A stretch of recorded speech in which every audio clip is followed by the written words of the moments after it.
इस टाइम पर इंडिया में 2 ही वैक्सीन दिया जा रहा है। स्पुतनिक वैक्सीन रसिया से मंगाया गया है जो शायद कुछ महीने बाद अवेलेबल होगा और जॉनसन एंड जॉनसन का फेज 3 ट्रायल चालू होने वाला है और इन चारों वैक्सीन की एफिकेसी में बहुत डिफरेंस है। तो अब यहाँ पर एक सवाल उठता है कि कौन सा वैक्सीन हमारे लिए बेस्ट है और सेफ है। हेलो गाइस, तो इस वीडियो में हम इन चारों वैक्सीन की डेटा एनालिसिस करेंगे और समझेंगे कि कौन सा वैक्सीन हमारे लिए सबसे बेस्ट है। और ये कंपैरिजन नॉर्मल कंपैरिजन से थोड़ा अलग होगा क्योंकि इसको हम एक रिसर्चर साइंटिस्ट के पॉइंट ऑफ व्यू से देखेंगे, जो कि सबसे बेस्ट तरीका है इन वैक्सीन को जज करने के लिए। तो स्टेप बाय स्टेप आगे बढ़ते हैं और इन वैक्सीन को समझ लेते हैं। पिछले वीडियो में मैंने फाइजर और मॉडर्ना वैक्सीन के बारे में बोला था कि वो कैसे बनते हैं। तो इस वीडियो में पहले कोविशील्ड, कोवैक्सीन, स्पुतनिक वैक्सीन और जॉनसन एंड जॉनसन वैक्सीन कैसे बनता है ये समझ लेते हैं। कोविशील्ड, स्पुतनिक वैक्सीन और जॉनसन एंड जॉनसन एक वायरल वेक्टर टाइप वैक्सीन है जिसमें वेक्टर के रूप में लिया जाता है चिंपैंजी एडिनोवायरस और उसके जेनेटिक कोड को रिप्लेस किया जाता है SARS-CoV-2 से, जो कि कोरोना वायरस ही है, जो कि एक वैक्सीन की तरह काम करता है। और इंडिया में बना हुआ कोवैक्सीन कोरोना वायरस को ही इनएक्टिव करके बनाया गया है। टेस्टिंग में पाया गया है कि ये कोवैक्सीन 617 कोरोना वायरस के वेरिएंट के अगेंस्ट में एंटीबॉडी बना सकते हैं। वैक्सीन बनने का जो लंबा प्रोसेस है और ये वैक्सीन हमारे इम्यूनिटी सिस्टम में कैसे काम करता है इसके बारे में मैंने पिछले वीडियो में डिस्कस कर दिया था। अगर आप वो वीडियो देखना चाहते हैं तो वो वीडियो आपको आई बटन पर मिल जाएगा। किसी भी वैक्सीन को जज करने के लिए पहले हम उसकी एफिकेसी को देखते हैं, लेकिन ये एफिकेसी होता क्या है और इस एफिकेसी को मेजर कैसे किया जाता है, ये स्टेप सबसे इम्पोर्टेंट और इंटरेस्टिंग होता है। चलिए एक एग्जाम्पल के जरिए समझ लेते हैं। एफिकेसी को डिटरमाइन करने के लिए बहुत सारे पार्टिसिपेंट्स को लिया जाता है। अच्छा, मान लीजिए 1000 पार्टिसिपेंट्स को लिया गया। अब उन 1000 लोगों को दोनों इक्वल ग्रुप में डिवाइड कर दिया गया। 500 लोग जाएंगे एक ग्रुप में जहां पर उनको वैक्सीन दिया जाएगा और दूसरे 500 लोग जाएंगे एक ग्रुप में जहां पर उनको लगेगा कि उनको वैक्सीन मिल रहा है, लेकिन एक्चुअल में उनको वैक्सीन नहीं दिया जाता है। इनको बोला जाता है प्लेसिबो ग्रुप और ये बात उन 1000 पार्टिसिपेंट में से किसी को भी पता नहीं होता है। प्लेसिबो एक साइकोलॉजिकल ट्रीटमेंट होता है।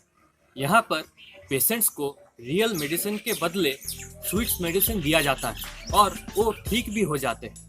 प्लेसिबो इफेक्ट के बारे में हम किसी दूसरे वीडियो में डिस्कस करेंगे। अब 1000 लोगों को एक साथ छोड़ दिया जाता है और कुछ महीने बाद देखा जाता है कि उनमें से कितने लोगों को वायरल इन्फेक्शन हुआ है। अब मान लीजिए 1000 लोगों में से 400 लोग इन्फेक्टेड हुए हैं।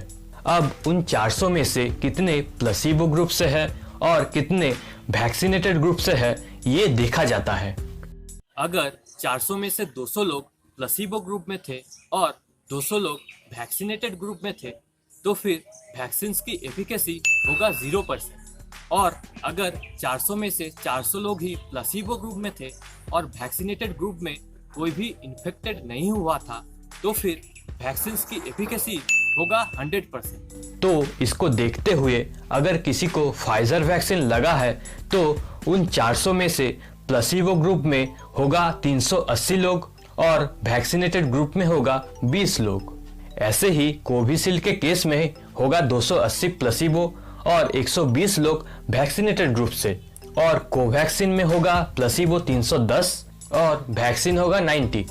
ऐसे ही स्पुतनिक वैक्सीन की एफिकेसी है 91% और जॉनसन एंड जॉनसन का एफिकेसी है 62%। यहाँ पर आप जो वैक्सीन की एफिकेसी देख रहे हो वो क्लिनिकल ट्रायल और ह्यूमन ट्रायल के फेज 1, 2, 3 में करके देखा गया है। और एक्सपर्ट्स की माने तो वैक्सीन को जज करने का बेस्ट तरीका ये एफिकेसी ही है, लेकिन मैंने पहले ही बोला था कि इसे आपको एक साइंटिस्ट के पॉइंट ऑफ व्यू से देखना पड़ेगा। वो ये है कि इन सब वैक्सीन को एक ही टाइम पर, एक ही जगह पर और एक जैसे लोगों पर टेस्ट नहीं किया गया था। इनके टाइमिंग, सीजन और जगह भी अलग थी, लेकिन कंपेयर करने के लिए उन सब चीजों का कांस्टेंट रहना जरूरी है, जिसका पॉसिबिलिटी बहुत कम है। और ये जो एफिकेसी है, जैसे कि फाइजर के केस में 95%, इसका मतलब ये नहीं है कि 100 लोगों को अगर वैक्सीन लगेगा तो उनमें से 5 लोग इन्फेक्टेड होंगे। ये इंडिविजुअल होता है, 100 में से 5 को इन्फेक्शन हो भी सकता है और नहीं भी। ये ट्रायल पीरियड में निकाला गया नंबर है और वो जब रियल में हम लोगों को लगेगा तब इसका रिजल्ट अलग होगा ही।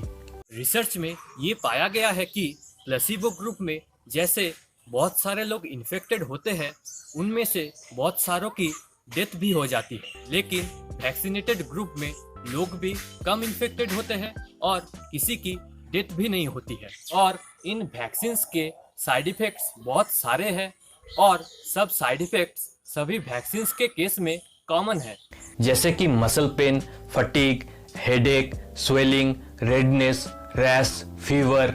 लेकिन किस वैक्सीन के केस में कितना साइड इफेक्ट है वो देखना पड़ेगा। जैसे फाइजर और मॉडर्ना वैक्सीन में ये डेटा दिया गया है। कोविशील्ड के केस में फर्स्ट डोज के बाद रिपोर्ट किया गया fatigue 53%, headache 53% and fewer than 1% reported a serious adverse event. Covaxin, Sputnik vaccine और जॉनसन एंड जॉनसन वैक्सीन का डेटा अभी तक नहीं मिला है, क्योंकि उनका ट्रायल अभी तक चल रहा है और सफिशिएंट डेटा मिला नहीं है जिससे कि रिपोर्ट बन सके। ये साइड इफेक्ट्स 1-2 दिनों के लिए रहते हैं। अगर इससे ज्यादा रह जाए तो फिर आप अपने डॉक्टर से डिस्कस करें, और साइड इफेक्ट दिखे तो आपको इसलिए खुश होना चाहिए कि आप प्लेसिबो ग्रुप में नहीं हो, आप वैक्सीनेटेड ग्रुप में हो। पिछले वीडियो में मैंने इस टॉपिक को डिटेल में एक्सप्लेन किया था, आप अगर वो वीडियो देखना चाहते हो तो देख सकते हो। एक्सपर्ट के हिसाब से efficacy is the best number for जाजे वैक्सीन।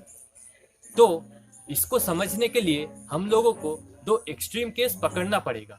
एक और होगा जिनको वैक्सीन मिला है वो कोविड से इन्फेक्टेड नहीं होंगे, और दूसरी ओर होगा जिनको वैक्सीन नहीं मिला है, उनको अगर कोरोना हुआ तो उनका डेथ हो जाएगा। और बीच में होंगे ये stages: hospitalize, severe symptoms, moderate symptoms, no symptoms. Pfizer और स्पुतनिक वैक्सीन अगर मिलेगा तो आपकी सेफ्टी नो सिम्टम से ज़्यादा है। कोविशील्ड एंड कोवैक्सीन अगर मिलेगा तो आपकी सेफ्टी मॉडरेट सिम्टम से ज़्यादा है। और जॉनसन एंड जॉनसन वैक्सीन के केस में भी लगभग सेम ही है। लेकिन अगर हम वैक्सीन को ऐसे जज करते हैं तो ये हम लोगों की ही बेवकूफ़ी होगी, क्योंकि इस टाइम पर और इस सिचुएशन में 4 सबसे इम्पोर्टेंट क्वेश्चन आता है। पहला, ऐसा कौन सा वैक्सीन है जो हम लोगों को किसी भी तरीके की इन्फेक्शन से बचा सकता है। दूसरा, ऐसा कौन सा वैक्सीन है जो हम लोगों को जिंदा रख सकता है। तीसरा, ऐसा कौन सा वैक्सीन है जो कि हम लोगों को हॉस्पिटलाइज होने से बचा सकता है। और लास्ट में आता है सबसे इम्पोर्टेंट क्वेश्चन कि ऐसा कौन सा वैक्सीन है जो कि इस पैंडेमिक को खत्म कर सकता है। तो इन सभी वैक्सीन की efficacy against hospitalization and death 100% है। तो आपको जो अभी वैक्सीन मिल रहा है वही बेस्ट वैक्सीन है इस पैंडेमिक को खत्म करने के लिए। जैसे कि अमिताभ बच्चन जी पोलियो के एड में बोलते हैं, 2 बूंद जिंदगी की, 2 बूंद जिंदगी की। वैसे ही कोरोना के केस में 2 डोज वैक्सीन की है जरूरी। ऐसे ही वीडियोस के लिए मेरे चैनल को सब्सक्राइब करें। घर में रहे, सुरक्षित रहे।